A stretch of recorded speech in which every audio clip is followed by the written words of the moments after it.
support synergies like Peekaboo and Score were able to do so quickly. Loons is a big problem for CJ, especially as we get to that high level of competition in the Gauntlet and playoffs. Yeah, I'm very curious. Of course, CJ's strengths still lie in their late game team fighting. It's about their survival in the laning phase and then their ability to utilize multiple globals here. Could have a contest over Shen here in the draft since that's come back in. Shy returns to that long-time comfort pick. Azir will be banned by Frozen. Maybe they're just trying to set up this Victor pick from CJ in the first round and go back to the Echo. Interesting to see if we do see Echo bans coming through from CJ Entus. You're probably not expecting so, but KT didn't either, and then they were forced to ban him by the third game against Diane. Yeah, I am a bit curious about that Echo, At least fan on blue side. Yeah, that is very interesting, but with Tucson being so strong on that Italy, maybe they want to take away an early game jungler and have Tucson kind of take over the ganking part of the laning phase. You'd think that someone like Ambition, who's a bit hot and cold on picking up new champions, to respect it this much might be an indication of his solo queue performance, because again, never seen a professional game from Ambition on Elise. It's never been in the meta since he started hitting that jungle in 2015. Okay, so what will the last ban here be? It will be the Twisted Fate. I'm intrigued that they don't want to pick it up because that is a great champion for Coco. And he has certainly shown his prowess on the TF. So what'll it be? Braum is available. Shen, you mentioned, is going to be contested. Does he actually feel pressured, Frozen? Look, Frozen's played a lot of Victor. Given that he's so comfortable playing against it, is this just a flash, or will they just go for this Victor first pick? I think that if you ban Azir, you have to take the Victor. Coco is extremely good at both of these champions. There's no point to banning the Azir otherwise. So Shen and Rek'Sai, the early hovers, pretty logical choices for CJ Entus. And again, if we think about how IM has been playing, they've been playing with teleport out of both mid and top lane.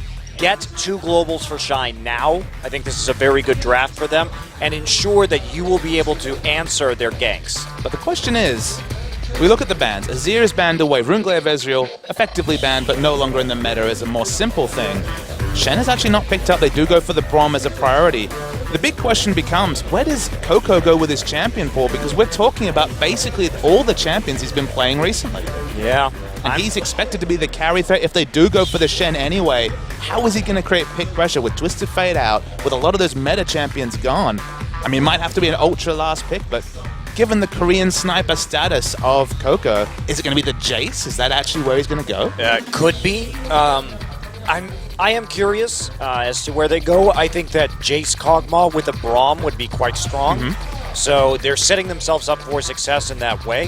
The Braum early pick is interesting because everyone else has deprioritized that champion now that Runeglaive has been nerfed and Ezreal is not going to be using that anymore. It was important to get first because it was a counter to that champion.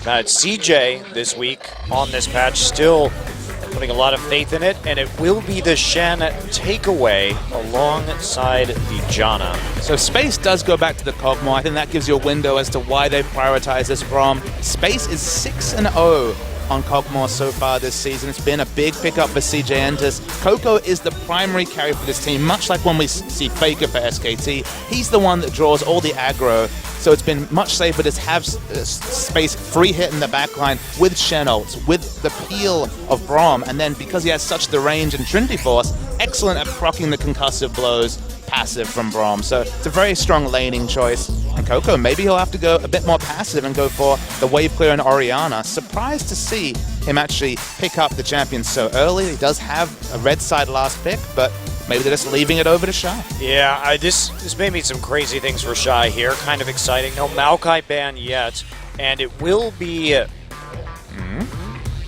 If Shy plays Fizz, oh wow. Ooh, okay. This is... we've seen it before, but he played a Cinder Hulk Fizz, and it was terrible. It was a very bad pick for him. I was not impressed by his Fizz whatsoever, but they will take it into the Shen. So saving that 80 carry for last. Vayne immediately locked in for Roar. A champion he played a lot in conjunction with Frozen's Varus.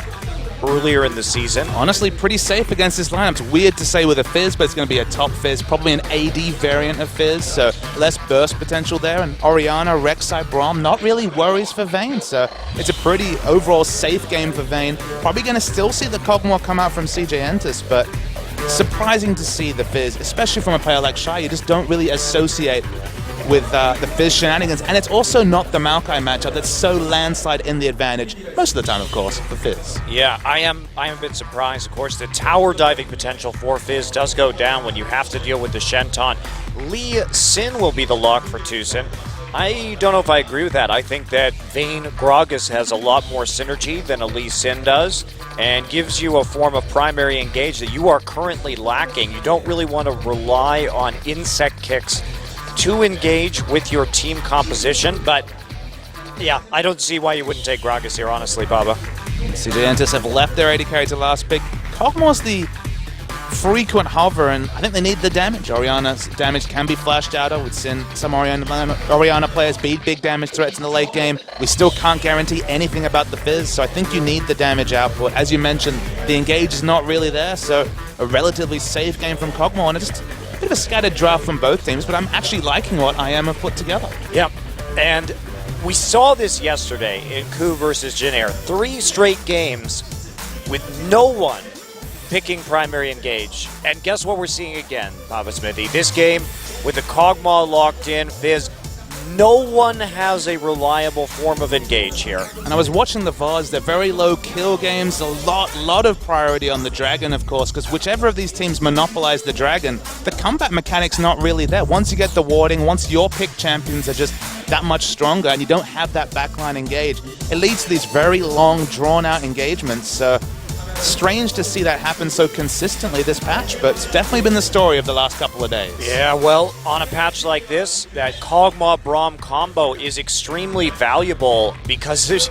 like you're saying, there's the initiation Kog'Maw. Yeah, the initiation Kog'Maw, and there's just no way to get to the Kog'Maw. How does IM expect to get on top of him? Tuzin's going to have to do a hell of a job on Lee Sin and have the Shen on top of him in order for that to happen, or Frozen's going to have to flash and try and burst the Kog'Maw down. The same story though for CJ Entus. Like, Shy has more abilities to hop, skip, and jump past tanks, but Vayne also relatively safe. Super high damage hyper carries in the backline, and theoretically one of them gets ahead, gonna keep getting ahead and just be massive.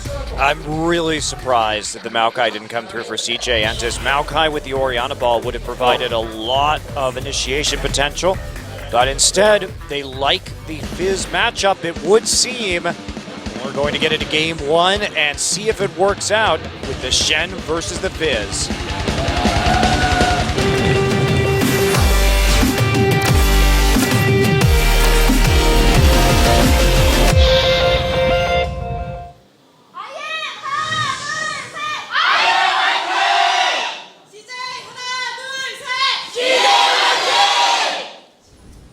Welcome to IM versus CJ Game 1 here. Of course, CJ fighting for playoff seeds. They would love to move up in the standings compared to KT Rolster and attempt to skip a best of 5 come playoff time. It does make things a lot easier, especially since we have 3 best of 5s in 1 week here for the playoffs, starting next Sunday.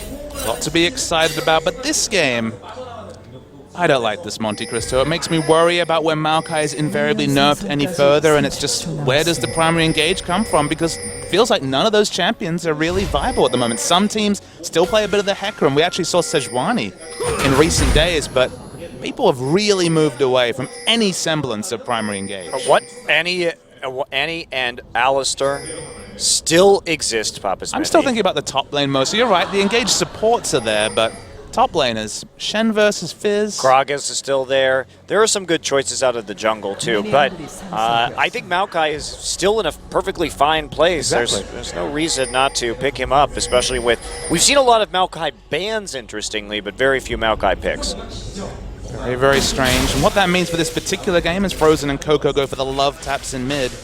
it's just going to be one of those scenarios where when you get control over Dragon, the team that gets the war zone, the team that gets in the front, is going to be able to set up perfectly, have their hyper carry in the back line super safe, just because no team is really picked for a catch-up mechanic. And again, the team that gets the first Dragon is going to be so far in the ascendancy to pile on the second, the third, every advantage from there, and only a misplay or a significant outplay will really loom as an option for the enemy team to get back in the game. Yeah, as soon as you get that one and start dominating the Dragon area, it does become that much harder for teams without engage to get in there. And interestingly, Roar and Ignar are opting into a 2v2 with the Vayne Janna lane. Vayne Janna has a very high win rate percentage in the LPL. We haven't seen a lot of it in Champions. It's very popular there, of course.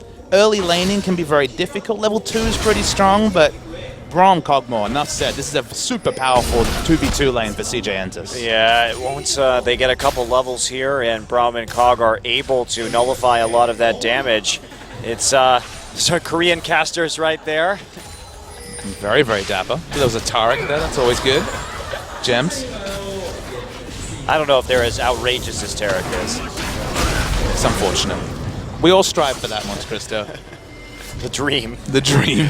To be as outrageous as Tarek. Well, now I know what your new cosplay is going to be. Look, he rocks pink in a very impressive way.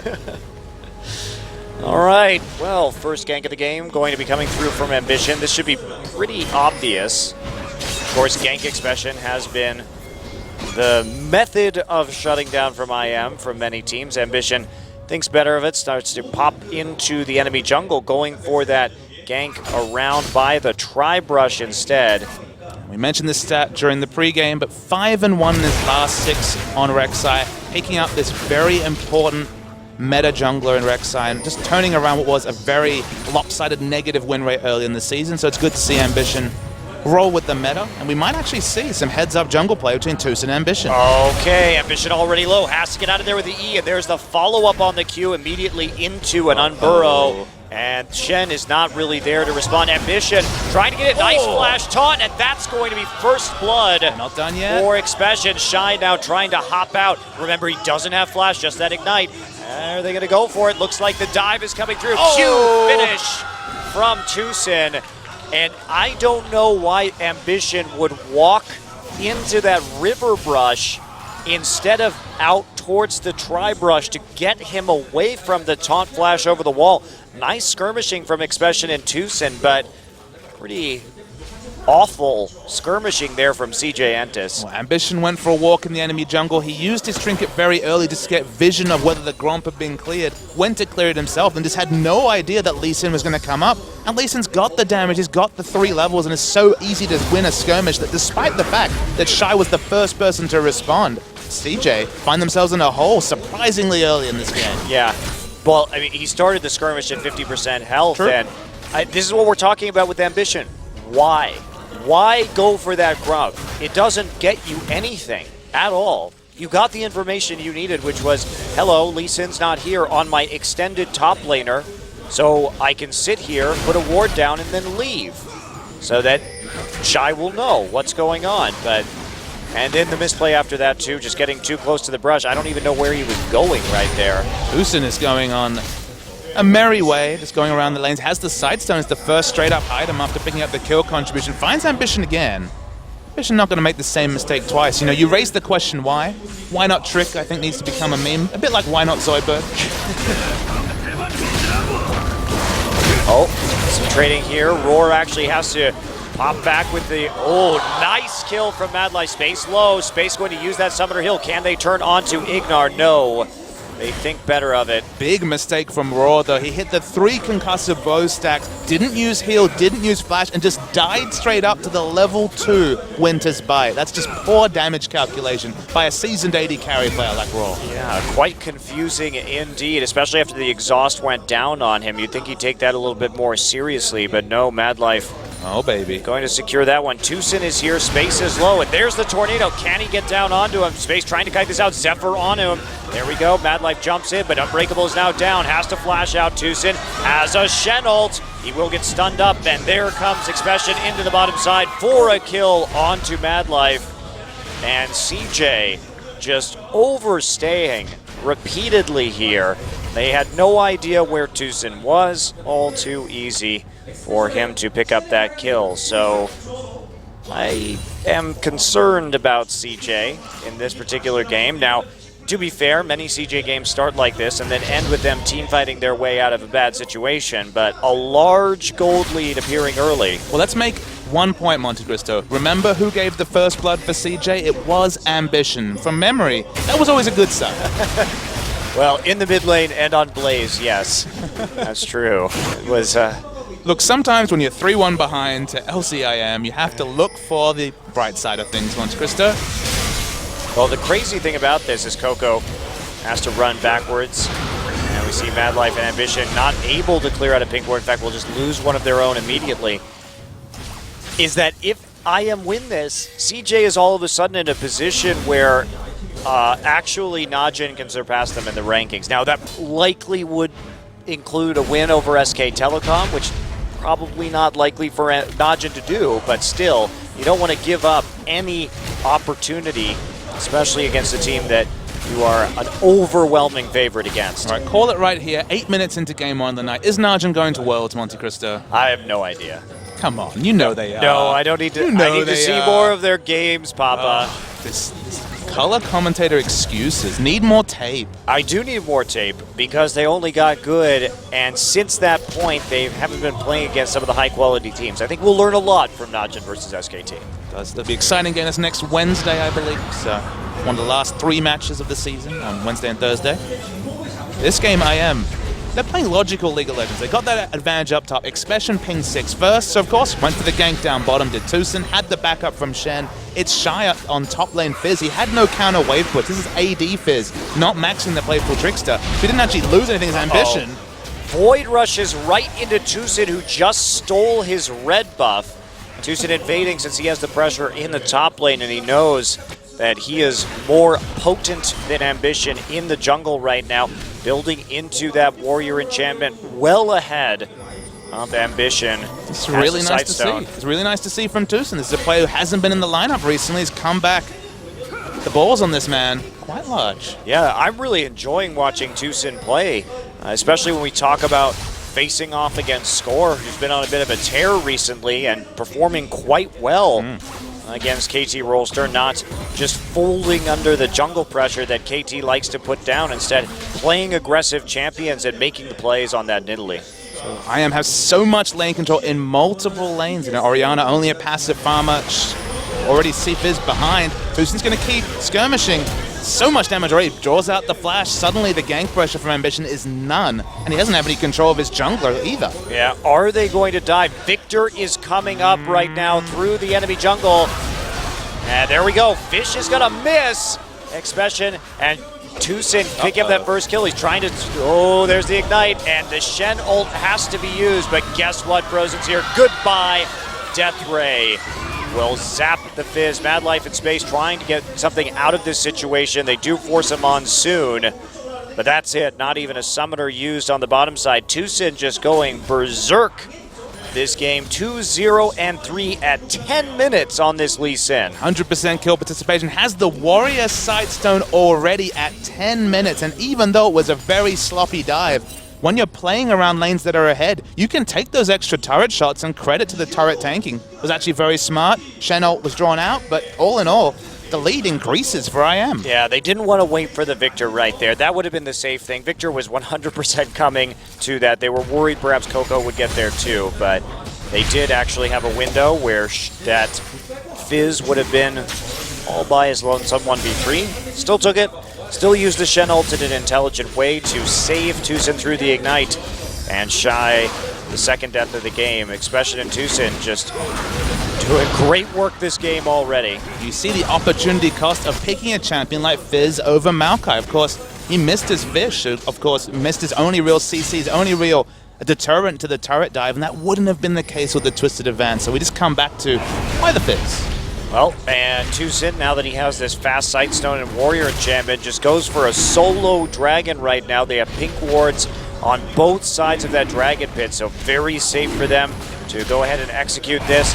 And all he gets is a shield, but that's enough. And look at CJ's red side jungle. They have a ward on multiple buffs, so they knew exactly where Ambition was. There was no worries about any sort of a contest or a steal. Ignar going for a walk, very comfortable. Yeah, things in general going swimmingly for IM, and we mentioned it before. This is a snowball game. This is two teams with the same identity with very low backline threat. This dragon control continues. This game keeps playing out the same way. Hard to see how CJ will get back into this game, barring a massive mistake from IM. Yeah, IM, they really do sort of have to throw the game at this point. 2,000 gold in the lead before 15 minutes. And they have that first dragon. They are dictating the tempo of this game. TuSin is an absolute monster. And Ignar has been very good when it comes to warding and playing the map for this IM team. Coco getting bursted. Not going to make it out with a kill, so TuSin can't quite land the Q after Coco uses his flash and his summoner heal to escape that and dodge the skill shot. Aren't games very different when Coco is not on a champion who can make plays, or when he really relies, the gank synergy to come through from Ambition? When Coco can go selfish, Zazia, he gets solo kills on that champion. Arun Ezreal doesn't look for lane pressure just because he wants to passively farm out. Those are two champions that can really carry in the late game. And Orianna, she certainly does her share of things, specifically the utility, but also decent burst.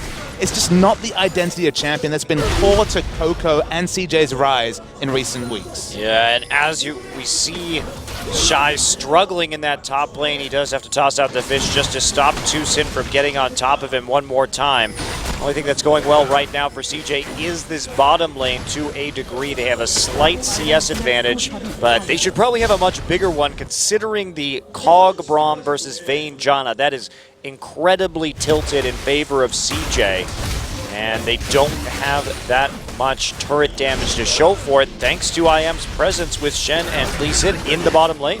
And while this is a very good 2v2 lane, it doesn't have that much kill pressure, Montague. So that's the problem, is that, okay, you get the lucky concussive blow stun, maybe you can get a kill, but in a long laning phase, there's so much disengage from Janna, especially post-6. The Vayne Janna, traditionally a very weak lane, not really seen as competitively viable. Like back in Season 3, when, say, Tristana Janna was of the same kind of just unviability in terms of just 2v2 laning. Bot lane's gotten so defensive, gotten so passive, that you get away with champions who have so much inherent synergy in the late game. The tumble, the ability to dodge skill shots on Vayne, and then the queen of disengage in Janna will rule late game teamfights. Well, it's also the way they played around it, though. If CJ had their druthers, they would have just pushed up and taken out the turret, right? And they got a kill in the 2v2 in that lane, so the pressure has been there. They made it work onto the Vayne, but it's just been the Shen and the Fed Lee Sin down there that have made them quite afraid to push forward and take advantage of their situation. When they lose lane control like they have just now, you'll see just effective zoning going to come through. Vayne and Janna can't overextend whenever the freeze is started by space. So either need to go back, pick up the Krugs, and then come back into lane when things have reset a little bit, as TuSin's just hitting every skill shot today. Yeah. Definitely on fire. Interesting that this guy, we hadn't seen him in a while, taken out for Spooky, but he's always been one of the top players on the solo queue ladder. Even after his change over to the jungle position, he's maintained top 20, top 30, and now we're seeing that come out. His mechanics have definitely been on point. His ability to hit those skill shots and follow up for kills in the last couple of best of threes. And he's a player that still played jungle when he was top 20 as a support in terms of the professional play. Was playing jungle in solo queue as Coco with the hula hoop.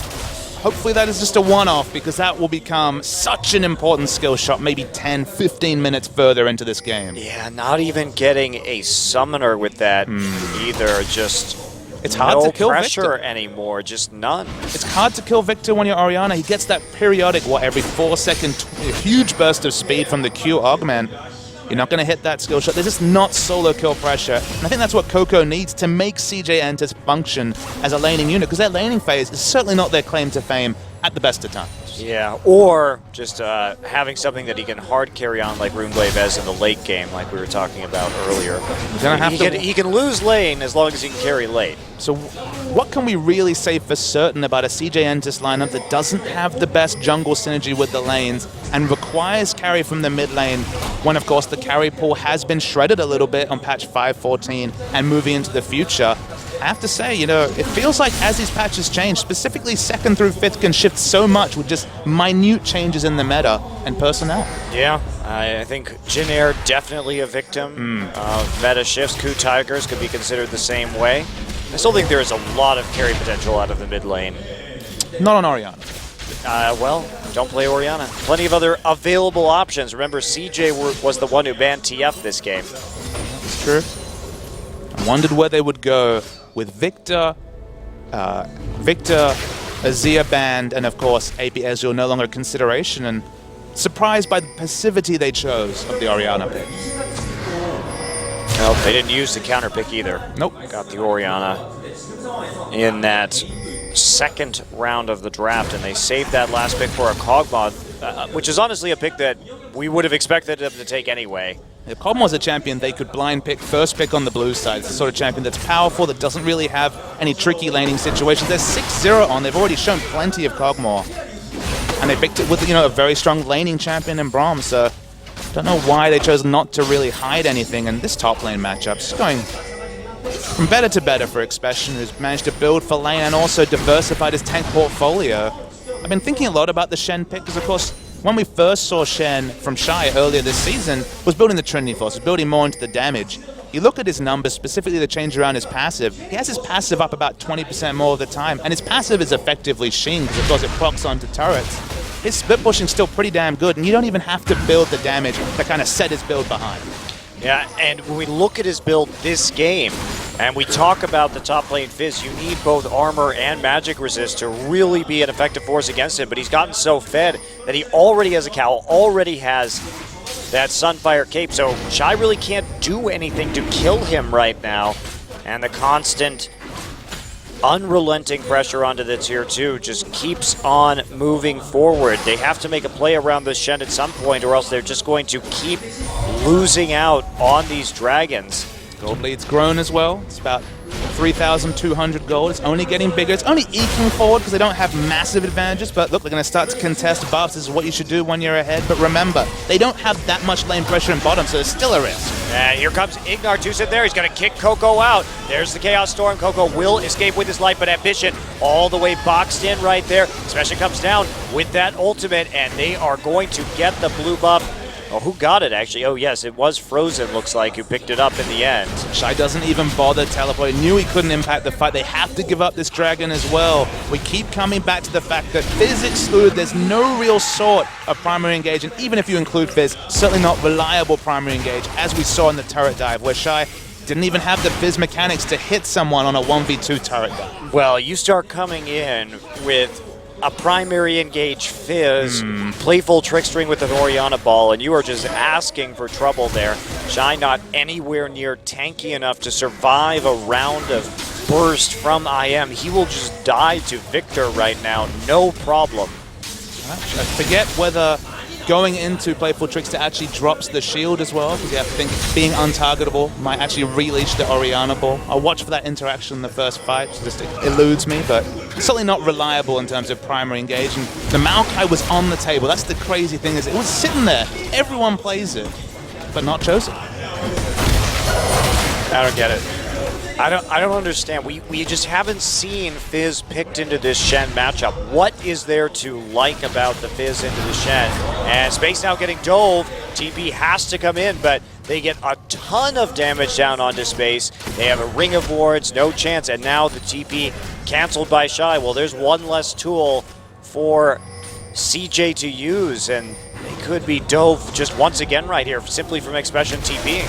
Expression has teleports about 30 seconds away from his ultimate, so the global pressure is going to be very, very crazy very, very soon. And lane control and bot's the scary thing, because it was every other lane they were winning. It was only bot lane where Space was really putting up a brave face. Now it's probably going to start to lose any sort of turret pressure. And they basically run this whole map. Yes, they do. Here's that TP. Expression already in the backline, Space low, hits up by a tornado, and he is surely dead at some point. Gotta get the summoner heal. Roar picks up the kill onto Space as the Monsoon knocks everyone else out. They tried really hard to give Space that kill. Frozen on the backside of the turret, Shy trying to do work on the top side with his Trinity Force now complete.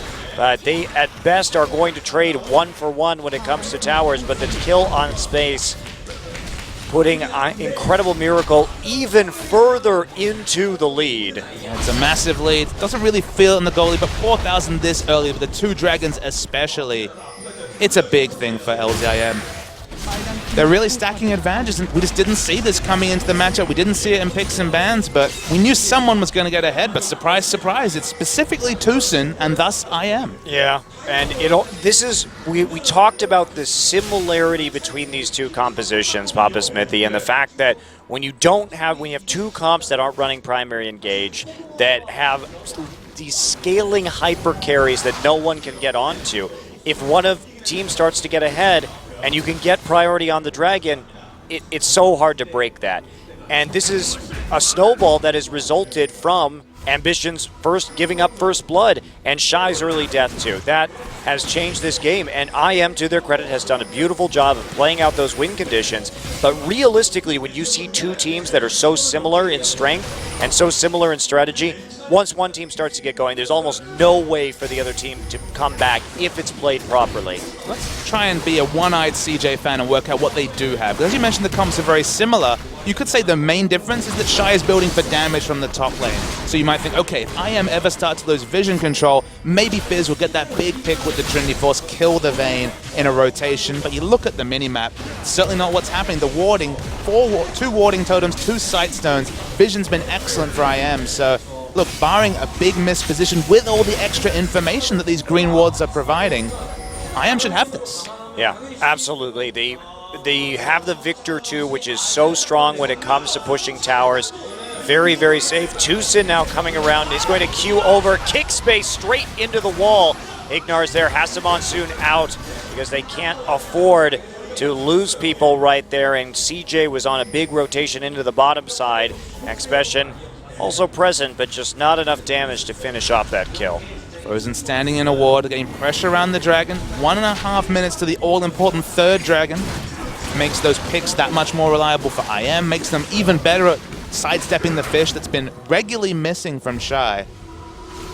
Yeah, it's hard to say just how much control IM have on this game, and still Coco, the big carry for this team, has provided precisely nothing for CJ. 25 minutes in, it's no surprise he hasn't picked for it, but why the Orianna still looms as a big question. Well, I think the Ori's fine if you have some form of top laner or jungler to use it with, but this Orianna doesn't have very many tools. It's basically Coco cannot get the ball into the enemy team, so he's overly reliant on the enemy team coming to him to be able to make any kind of play, and that's not what you want to put Coco on when he is such a great playmaker for this CJ Entus team.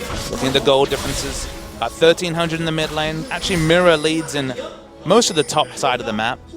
Interesting to see Frozen, like a lot of recent Victor players, have been rushing that perfect hex hook, getting it much earlier. We talk about the lack of pick power in fights. I mean, you throw down the Victor W, suddenly now it's something you have to priority flash away or sidestep. So just another thing for CJ to consider in a team fight. Specifically, anyone trying to dive the Vayne is going to have a hard time dealing with the perfect hex score upgraded Victor W. I don't think he can dive the Vayne anymore. I think Roar is perfectly safe.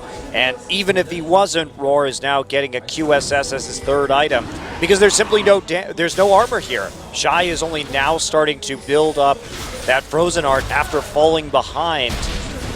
And then we're purchasing the very expensive Trinity Force. Freest of all dragons comes through to IM. No contest from CJ Entus. This is what happens. We saw the exact same thing between Jin Air and the Coup Tigers in Game 3. If 2 comps do basically the same thing, one of them gets a lead and it just keeps rolling. It does. It does.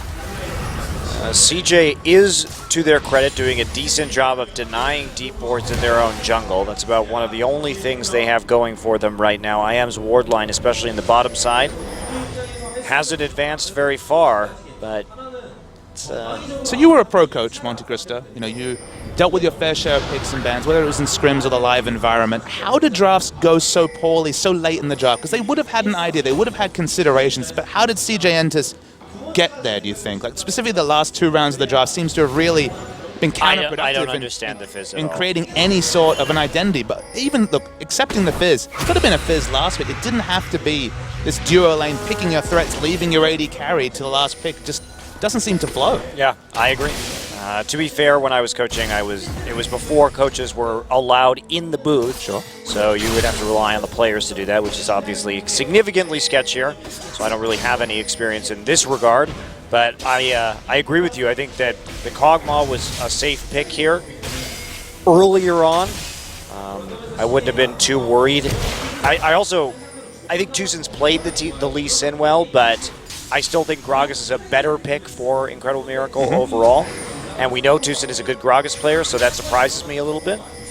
I mean, both Tusin and Ambition, good warrior Lee Sin players. Ambition's really moved away from it, played a lot more of the Rek'Sai.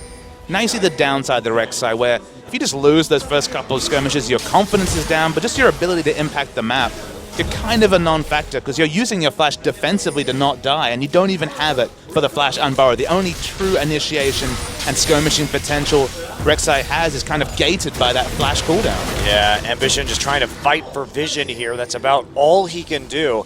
He's had to spend so much of this game just getting pushed around by Tusin, who has opted for a locket after his warrior enchant, now just starting to build tankier.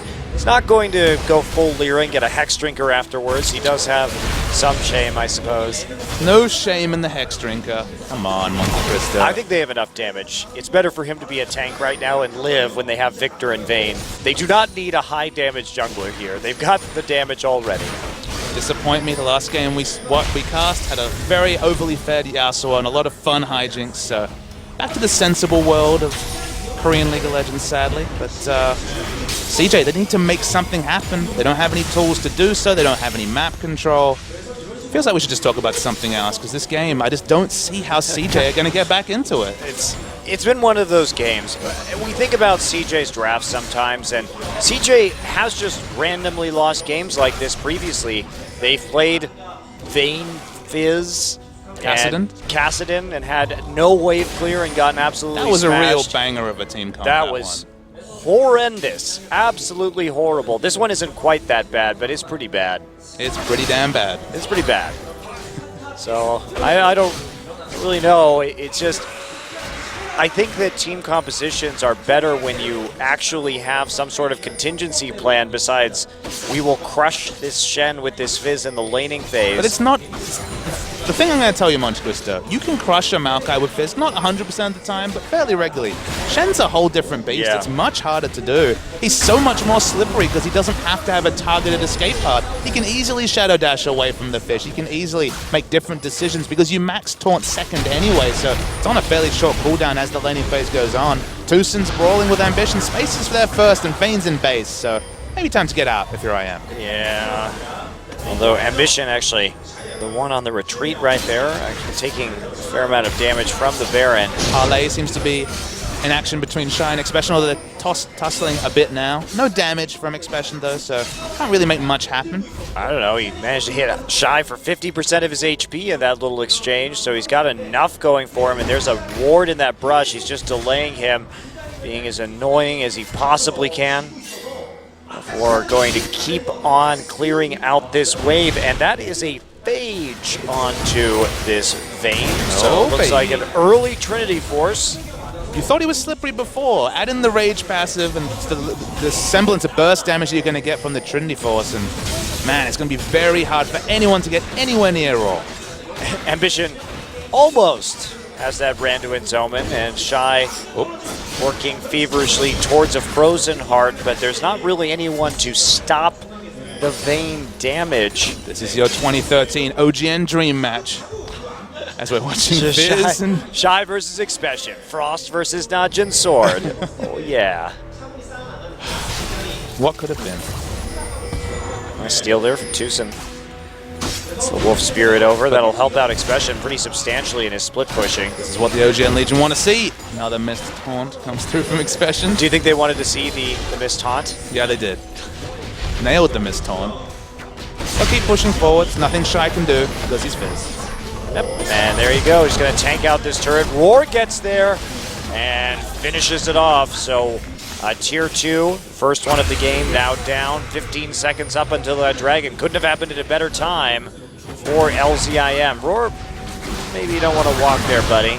He doesn't seem to have many cares in the world, Monte Cristo. They pushed pink wards up absurdly far into the blue side jungle of CJ. They will explode the dragon and, yeah, go from there. One dragon explosion coming right up. With a side of double kill, perhaps? Side of double kill, we'll see. They get the dragon. Shen is already here, so no need to come in with that ultimate. And CJ decides, maybe we shouldn't fight this. That's a good idea. And Coco forces the flash. Tucson goes forward. He actually dies right there. Goes too far in advance. Now they're going to have to kite this one out. There is an Oriental ball onto the Vayne. How do they get it there? Now Roar has the Shen ult onto him, but there's the Chaos Storm. They get a trade out of that, and they're trying to pursue some of these running members from CJ. Ends up being a 1-4-2. That actually went better for IM than I thought it would, given Tucson's very early demise. Frozen and Roar doing so much damage when they finally focused on the same target. With Fizz down, they actually potentially could have gone back into that fight, but everyone had kited away. First Instinct with 2 members down, of course, not to force any sort of 3v4, 3v5 engage, but scary for IM that they're still somewhat competitive after effectively Tucson just going crazy. Yeah, all right, let's check this out. Well, Tucson just extended this vastly too far. He actually followed Coco's flash with his Q. Didn't mean to do that. And so gets too far in advance of his other team. Ambition comes in. Doesn't even have to flash for that engage too. So a bit of sloppy kiting there from IM. They should not have been hit by a Rek'Sai Burrow if Ambition's not using a summoner. So, importantly, Flash is used by IM only Janna and Shen. So all the carries, I'm going to group Tucson in there, just given how strong he is right now. Have Flash available, teleport's being drawn out. And Coco going to get caught right here, kicked back. Expression comes in with a late teleport, but he is there before Kog'Maw and Shy can be, so it doesn't really matter. Focus down, destroyed, and there will be a Baron for sure from LZIM. There's no smite up on the CJ side, and all they have are 2 very squishy carries. Expression can just sit here in front of that turret. He still has Stand United if anything goes crazy, so it's going to be the free Baron to join the 4 free Dragons.